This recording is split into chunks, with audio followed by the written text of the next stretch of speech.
03, 2500 two-wheel drive, 305 555 truck. I just changed the oil under there. That's why the pan's in there. Having an issue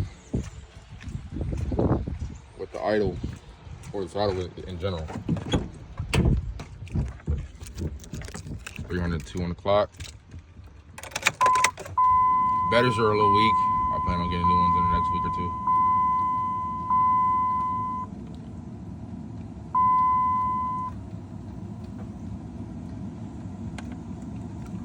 It's like 50 degrees out right now, raining.